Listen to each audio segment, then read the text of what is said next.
This isn't gonna happen.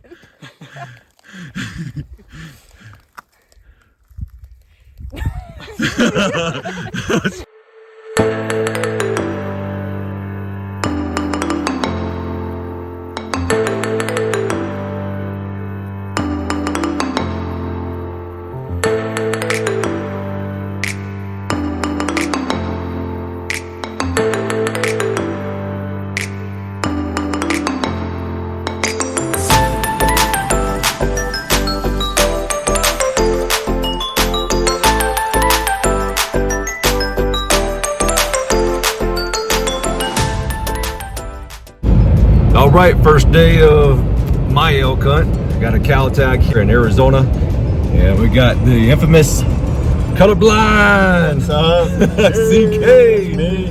He's our mentor. He's gonna be teaching us a few things, and we got hey, old Skinner. Yeah.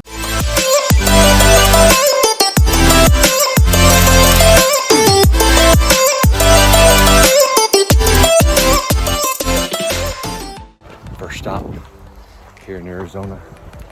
Came out, we saw some elk in a kind of like a dry lake, had a little water hole in the middle of it. So we tried to go play the wind in our favor and try to put a stalk on them, and by the time we got there they were gone. But you can't beat this view. Look at that. Holy smokes. This story is about these guys, the volunteers. Because there's no way disabled vets like me could do this without people like them.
So I'm sitting on this water hole, and it's by the main highway, or by the main dirt road.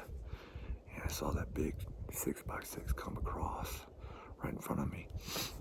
Drank, and I moved on across the road. And some road hunters right there. They dropped off when after and got him. And their buddies came back, and they're just kind of hanging out right there. I'm like, what you doing, bro? Because I'm hunting here. Oh, bye. Thanks, man. Public land, man.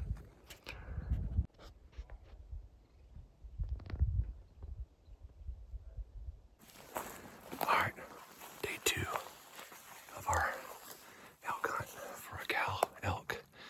I got CK with me, so he's leading the way. We're out here in a bunch of open pine. It's just south of Flagstaff. Couldn't ask for better weather. Now we just need an elk or two. We're gonna try to get on the herd we saw yesterday, or the herds we saw yesterday. All right, wish us luck.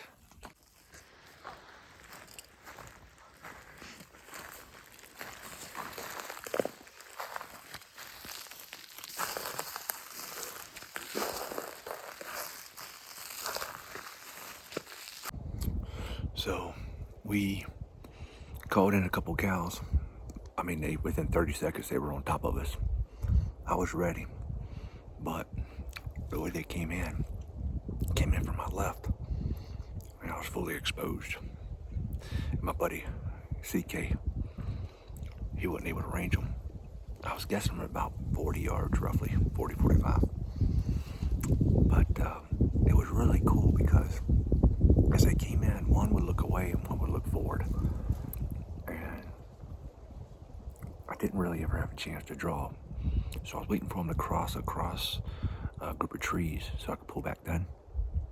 And I'm shooting a PSC Dream Season. The thing's, gosh, probably 20 plus years old. I got it from Chris Mayfield when I was stationed in, oh Lord, where were we, Chris? Davis Monthan, I think, or was it? Oh geez. Anyways, I've never killed anything with this thing. I've hunted with it a lot. I shot in the Paralympics with it. I scored in the top 10. I'm pretty good with it. It's just, you know, shooting vertical bow, traditional bow, whatever the case may be. You have to be, your neck and shoulders have to be really physically squared away, and mine hasn't been. So I reduced the draw on this thing, and I've been doing a lot of physical therapy, and I'm feeling good about it. But I tell you what, man, when those cows is out in front of me, and I needed to draw back without getting seen, I ain't saying I choked, because I tried to make a good decision, because I was waiting for them to come out in front. But I was shaking so bad. Dadgummit, I don't even know if I could have drawn back. I probably should have shot the crossbow and just been done with it. But we got the rest of this day. I'm gonna keep going with this OPSC. See if I can get it done. But for now, we just taking a lunch break. Thank you for our sponsors who help pay for the food and fuel to get us here, and help us just sew into each other and find new and innovative pathways to help combat suicide for our heroes, be it first responders or be it military, man. Y'all, thank you so much for what you do. And I'm just grateful to be your scout, to come out here and find these things and put these things together for you. So if you want to set up an adventure, man, check out Adventure America, new business I started, and I will set you up to come out here and do this. If you want to go do a camp with us, then sign up with the Christian Adventure Network, Tin Can Incorporated, and we'll make it happen. Oh crap, here they come.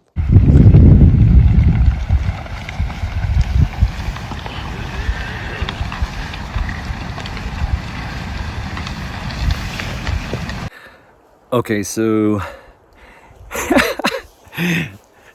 that was a herd of elk.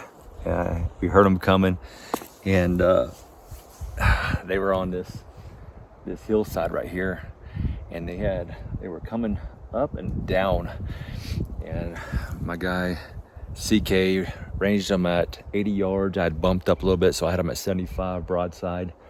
But the cow that was broadside had kind of a younger calf with her, so I chose not to shoot her. I was wanting to try to harvest the cow that was in front of the bull. It did not have any young calves with it, so it just didn't stop broadside. So I put a stalk on it, kicked my shoes off. I got holes on my feet now from all the thorny bushes, and I went after him. I got within 60 yards of the bull.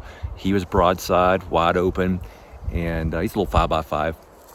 And the cow that I was after, she had her back to me. So what I decided to do was climb up over the ridge, again in my socks, climb up over the ridge and try to come down on top of them, shortcut them. But they must have winded me, and they just kept going. They didn't stop. At first, they were kind of like dilly-dallying and taking their time, and shoot, what an adventure. That is awesome. What do you think, CK? That was pretty cool. Out of nowhere. We just minding our business, eating sandwiches. And speaking of that, I gotta get back to that. Catch y'all later. All right, we just did another stand, and we had a bull bugling at us. So he got a little quiet. So I took my shoes off and stalked up on him, got within 45 yards. Could have put an arrow in him again if I had a bull tag, but that's okay. It ain't about the kill, man. It's about the adventure. And dadgummit, CK's taking me on a fine adventure all around the mountains, woods, rocks, briars, and everything else that's out here poking me. I'm having a great time. Really wish my cameraman was here. He's not feeling very good, so he's taking the day off.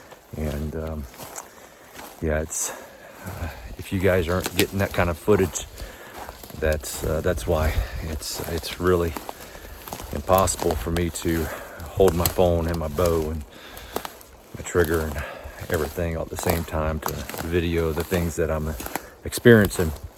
And why don't I have a GoPro? Because it's like a freaking s'more, man. You gotta press too many buttons and there's too much technicality, and sometimes it turns off on me and then I miss all the footage anyways. Lid cams.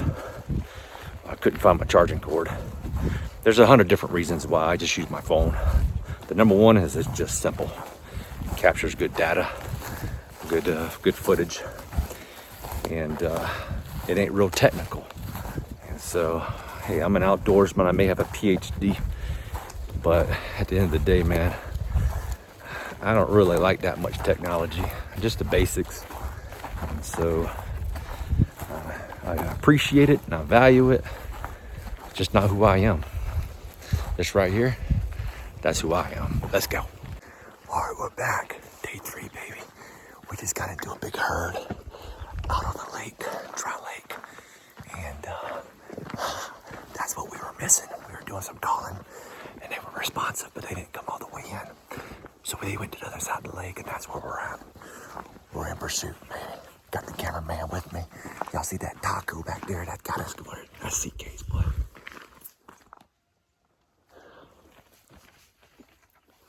Cameraman, he got some technical issues.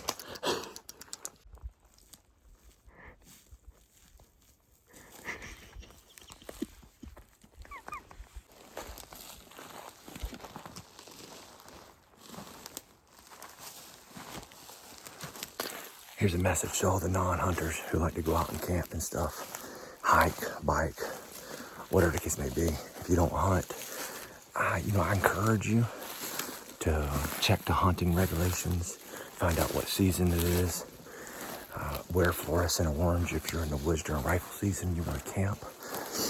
And there's a lot of things that you can do to increase the safety of you and your family.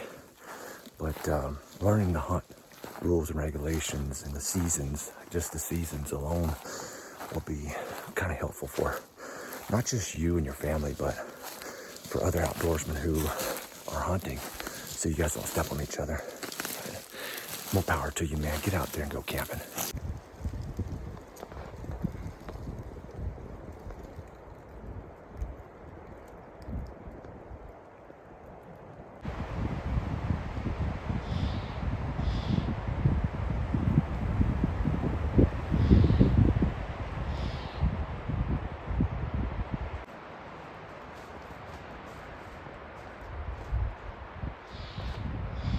So I'm trying to keep everybody like up to date in real time as these hunts occur. And I think Pat captured some decent video footage of what just happened. But we were stalking up on a ridge and looking for this herd of elk that we've been hunting, and didn't see it at the one ridge we went in. And I was like, you know what, let me check over here. So I go over there and I'm walking there and I'm watching where I'm going, and next thing I know, I'm hearing clicks and psst, psst, psst. And I look back at Pat and CK and they're pointing in front of me. And so I turned around. There's 2 big bulls and a cow, the target cow that I was after yesterday, and they were coming right at me. And so I did not have an arrow nocked. I did not have my trigger on the string. And so I had to do all that. El Rapido, and I think maybe 10 yards, they were 10 or 15 yards, they ended up finally seeing me as I was drawing back, and they boogered out. And I tried to whistle. I tried to whistle as the cow was running off, and my mouth just wouldn't work right. And so She stopped about 40 yards away, quartering away. And as soon as I loosed the arrow, she turned her back to me and it went right into her ham. And I'm thinking, nah, that just didn't happen. What in the world? And so they take off running, and I run back and meet up with CK and Pat. And I'm like, freaking last of the Mohicans. I just take off running and I run up the mountain. And I'm just imagining like these being a Native American chasing an elk down, shooting it numerous times with an arrow. But I think this right here clipped its artery because it has some good blood. Well, I ran up the hill. I don't know how I did it. Dadgummit. As that country song goes, I'm good once as I ever was. Yeah. Well, I'm gassed. And yeah, the blood trail goes right down through there. And so I catch up with her. The bulls are gone. She's limping and bleeding really bad out her leg. And I'm pretty sure I cut an artery.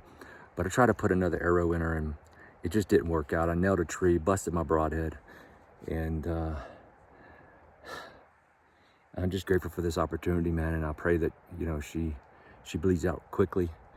And because, you know, the worst feeling a hunter can have is wounding an animal and it's suffering.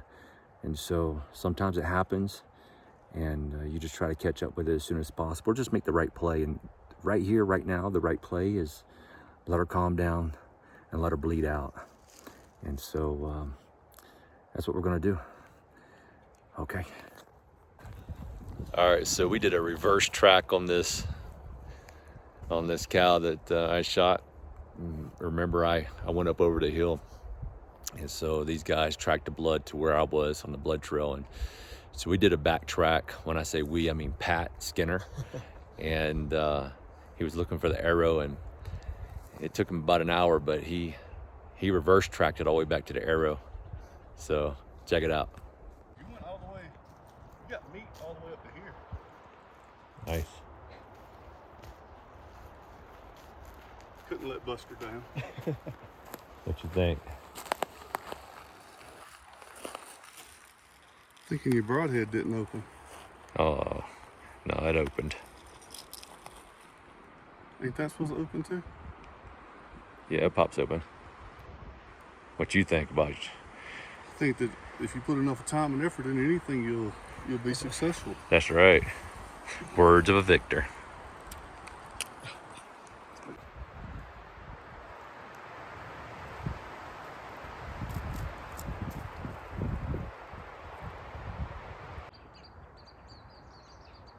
Can you find the elk in this video?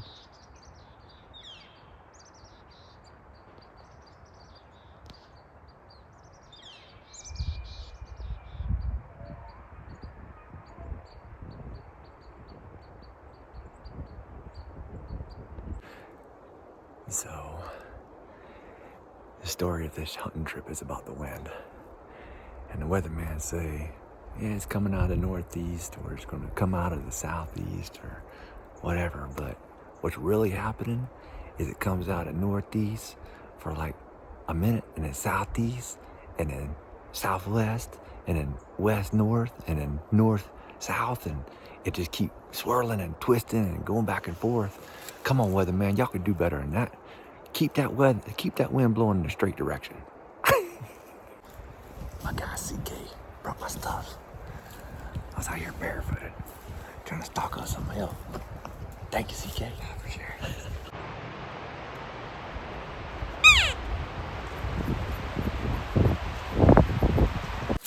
All right, this is day 4. Day 4, is that right? I think so. It's all kind of blending together. We've been hustling.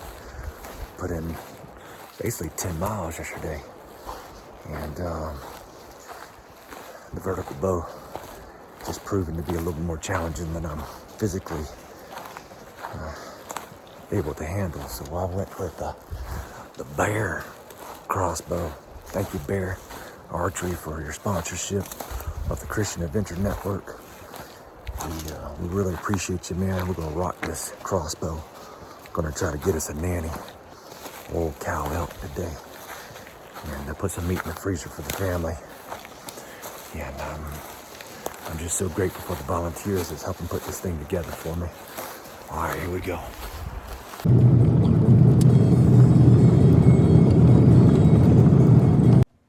Are you videoing? Yeah, I'm videoing. Can we do the twinkle toes? Pat, what happened to your toes? Well, I was taking these guys out hunting and just didn't condition them right. They just blistered up on me, and then this toenail, I guess it just decided to die, and then it started bleeding up under it. So it's just one of the things that you got to go through when you're trying to chase the majestic out.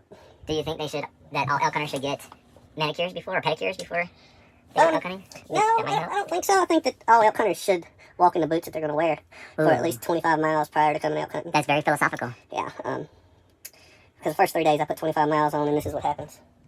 Don't let that happen to you, ladies and gentlemen. Yeah. That's nasty. Gnarly.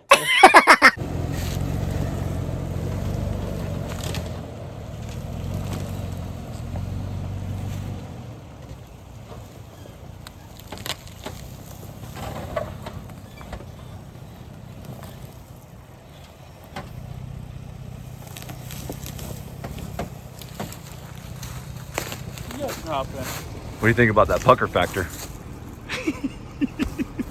So day 4, or is it day 5, of my cow elk hunt here in Arizona. And told you it's gonna be all about the volunteers. And this is Ty Hart. Man, I met Ty on my very first OE4A hunt. And gosh, the White Mountains, he basically tied up a ram for me and waited for me to get there. It was just an epic hunt. There's a different story for that one, but this one's about a cow elk, and all we've been seeing are bulls. Bull crap. That's right. So now if we can survive long enough, we'll go kill a cow. And if Matthew remembers his arrows and things of that nature, so Yeah, shooting my bear crossbow again, and the case that I have doesn't allow me to put my bolts in it, so I have to carry them separate, and I accidentally left them at camp, so we had to go all the way back. And then here's Pat again. He's gonna try getting better at videoing today, I hope. Hey guys, how y'all doing? We're gonna get better videoing today. I hope so. I hope so. All right, we all. Give her that.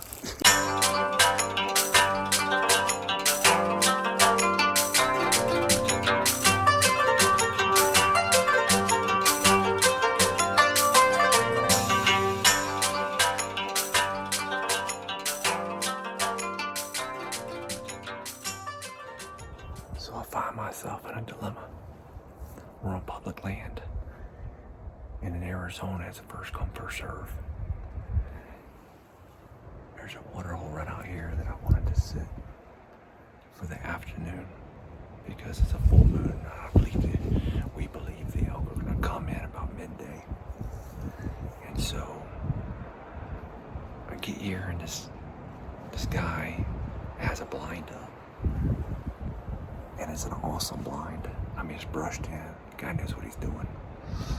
The wind is right. I mean, everything's perfect. I was gonna sit here anyways, well, by a tree. But, I mean, there's a blind here. Why not use it, right? So, I'm here asking myself, is this ethical to sit in somebody else's blind? And in their really comfortable chairs? Or should I go sit by a tree? But you see where I'm at.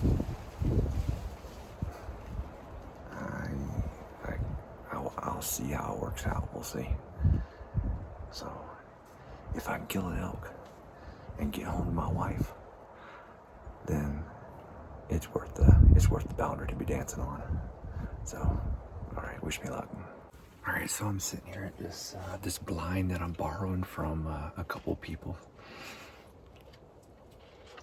They joined me, and so we're hunting together. They have a bull tag and I have a cow tag, so we're tag teaming it. See, tag teaming it. Anyways, thank you, CK. thank you, CK, for grabbing some Chick-fil-A for us, bringing out some Christian chicken. It's a great opportunity to witness to all the animals out here about Jesus, because this bird just flew up in here and tried to eat us and pluck our eyes out. It was awful. It was very dramatic. Anyways, we're gonna get back to hunting.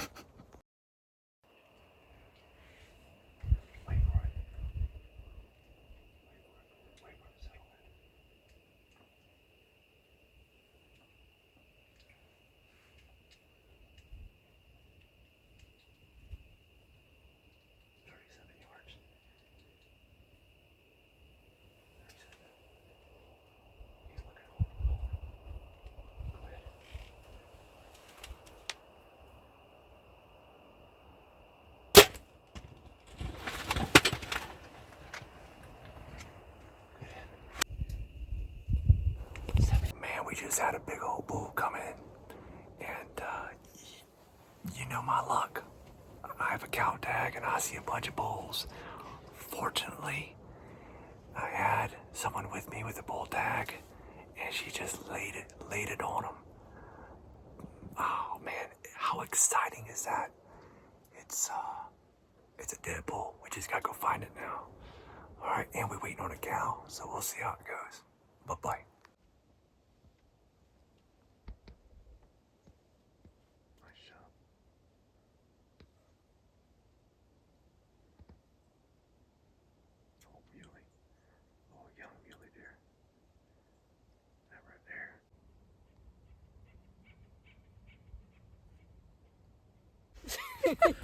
This isn't gonna happen.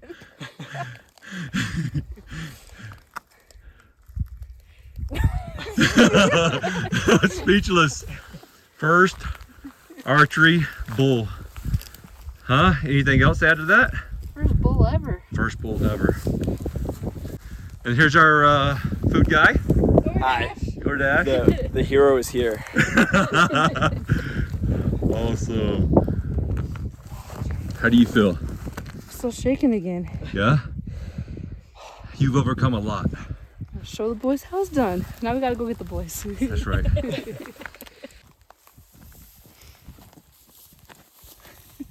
Gosh. What do you think? Oh, so cool.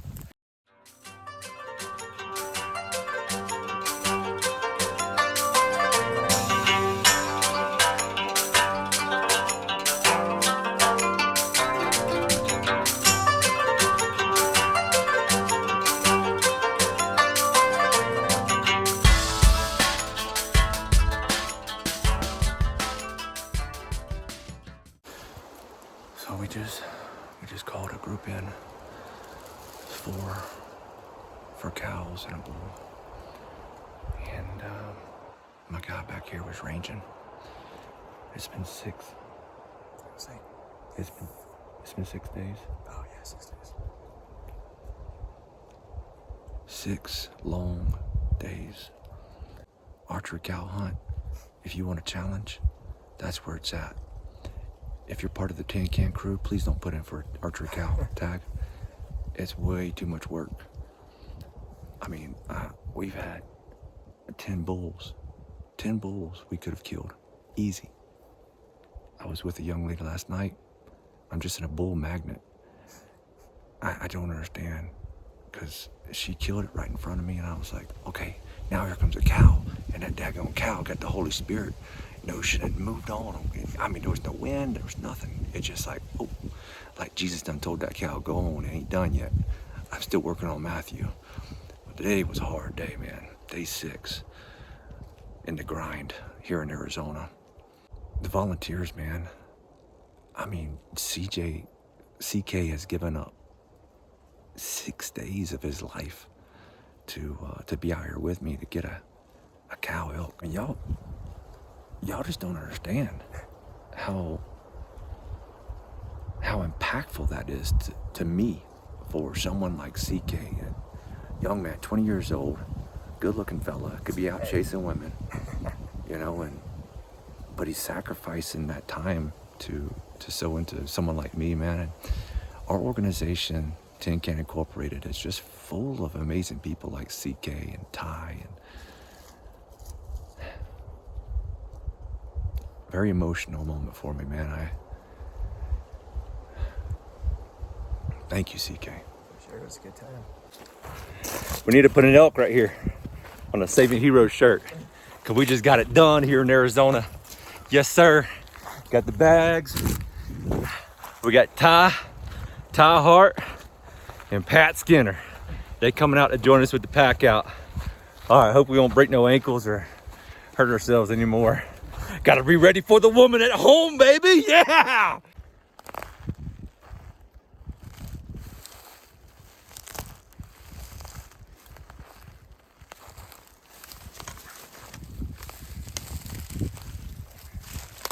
Oh, buddy.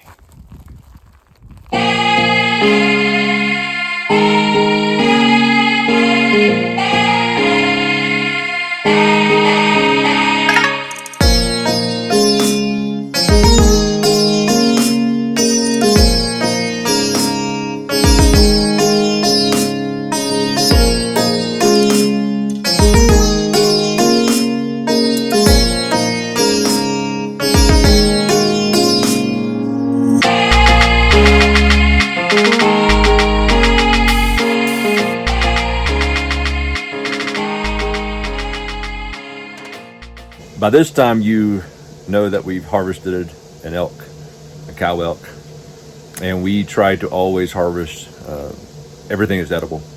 And one of those things is the heart, and my guy, Pat Skinner, turned the heart to fajitas. It is tender and just absolutely delicious. Flavorful, it just pops in your mouth, easy on the teeth. I mean, even folks with dentures could eat this stuff. It's awesome.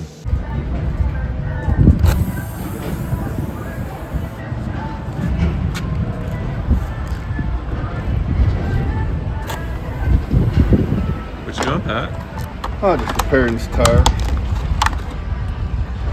Had a little nail get in it today. Screw, sheetrock screw. So for all you contractors out there, keep your screws to yourself.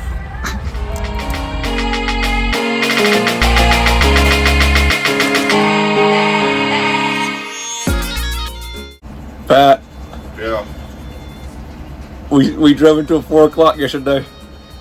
And we 19 hours. 19 hours. 3 hours. And this crazy fool mountain goat man Matt's ready to get up and go again.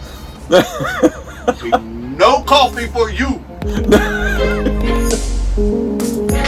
Matter of fact, bunches of coffee for you today. Yeah. And the green stuff you drink. And mocha or matcha or whatever. Gosh. Yeah. We want to see our women. Been too long. All right, ladies. Here we come.